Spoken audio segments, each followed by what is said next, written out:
per unit of water. And this is comparable to the destruction of the use of the human mind. People today are more stupid than they were before. The rate of stupidity in the United States is very notable, and it's a crucial factor in this.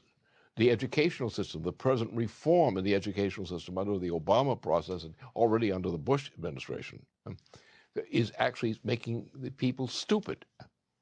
And our people today are stupid relative to what they were, say, in the time of 1960s and so forth. We are stupid compared to that. You take the condition of life. Look at the school children, with the education of school children. Look at what the job perspectives are in terms of technology, in terms of intellectual life. We have been systemically destroying the United States and its people with these policies. And these are deliberate policies which radiate from the British monarchy, which is actually the British Empire. So we are still living. I mean, you saw that turn occurred when Roosevelt died, Franklin Roosevelt died. You had Truman. And Truman really started the destruction of the United States. It was his effect. And we've had that process since. And we have a president like Kennedy, and we kill him. And he was killed. He was murdered by higher authorities, shall we say. And his brother was killed for the same reason, because they were progress-oriented. And the British Empire did not want progress orientation in the United States. You see what's happened. The Green policy was a British policy. Bertrand Russell and his type, his circles, they did it. It wasn't the United States. It was Bertrand Russell and his empire and that period. He was one of the greatest fraudsters that ever existed. And he just turned from the end of the 20th century or the 1890s. At that point, we were going down. You had assassinations that eliminated heads of state who were valuable. We went into wars, again and again into wars. We destroyed more and more of the culture. We destroyed the productive powers of labor and so forth. We had a few fancy things that were working, but the overall ratio area, we've been losing it ever since. Right, and that came right out of the same reaction to a growth process that threatened the empire. You had Lincoln's victory, and you had the progress of nation building, growth, projects such as, for example, the Berlin-Baghdad rail line to connect the Middle East up to Europe. You had a whole following Lincoln's victory in the Civil War and the America solidifying itself as a sovereign world power in opposition to empire. You had this beginnings of a potential spreading of that influence throughout the world. And this is what the empire was reacting to in this whole period. What you're seeing now particularly is you're seeing in the use of biofuels. The biofuel thing is an actual plan of mass murder. It's intentional mass murder. It comes from the British Empire.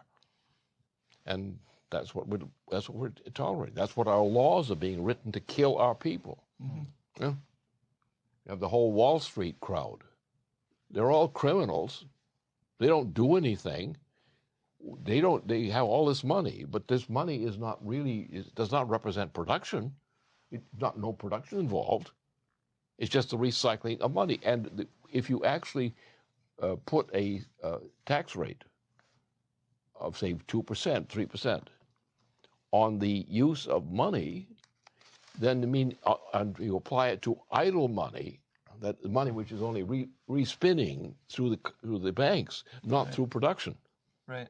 So you take that out of production and put it into reproduction of money, by money. We have now a hyperinflationary condition in the United States. Before the end of this year, the entire U.S. economy is going to collapse unless we get rid of Wall Street. We're doomed. We're doomed by Wall Street. And you have a situation now, we have real panic with the influence we had in promoting or activating the Glass-Steagall approach. The Glass-Steagall approach is a threat to the very existence of Wall Street. But Wall Street now, if you collapse the economy more, you're going to find that everything collapses, that Wall Street will collapse, and they all know it. It's a matter of following a policy, the British policy, for global depopulation. That's the bit. And Wall Street is controlled and has been controlled from the beginning by the British Empire. Wall Street was always an enemy of the United States.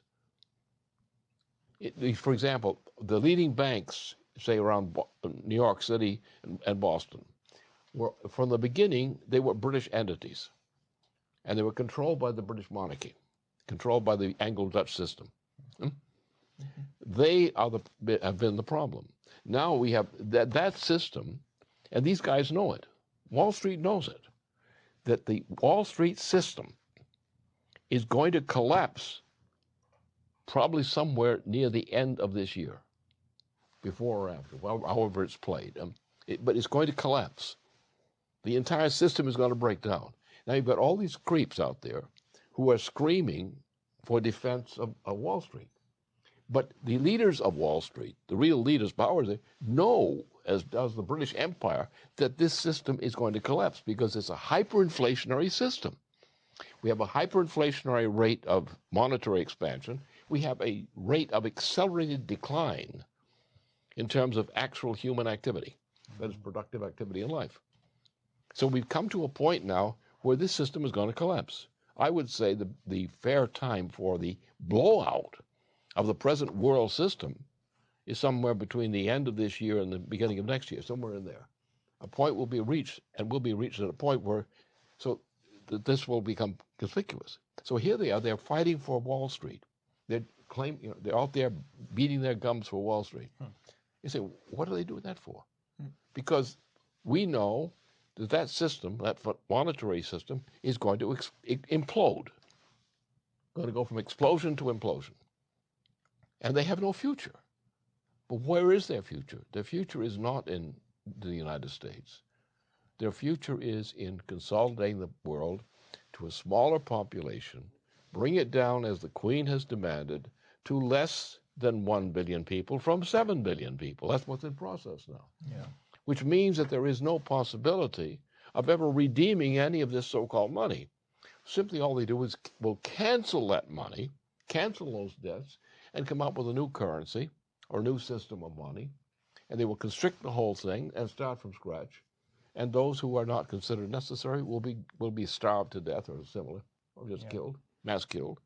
And the population will successfully collapse to the Queen's objective of less than 1 billion people from 7 billion people. And that's what's in process right now. That's what the motive is. You say, well, people are reacting, as if their little minds were, small, tiny minds were actually reacting. Their tiny minds aren't doing much, if anything, except obeying orders in this thing. No, and unless we do that, unless we make that change, unless we break, Glass-Steagall would save the nation. The failure to enact Glass-Steagall would be the death of the United States. Now, because there's no way that this nation, under this present monetary system, could survive now under the present policies. If you say, but what if they don't intend to maintain the present policy? What if they don't maintain the money system that's in existence now? What if they just simply cancel the old money system and come up with a new kind of money system, which has been done before? Right. And it's like the fall of the Roman Empire. So we're headed for is a breakdown, a complete breakdown of the present transatlantic monetary system.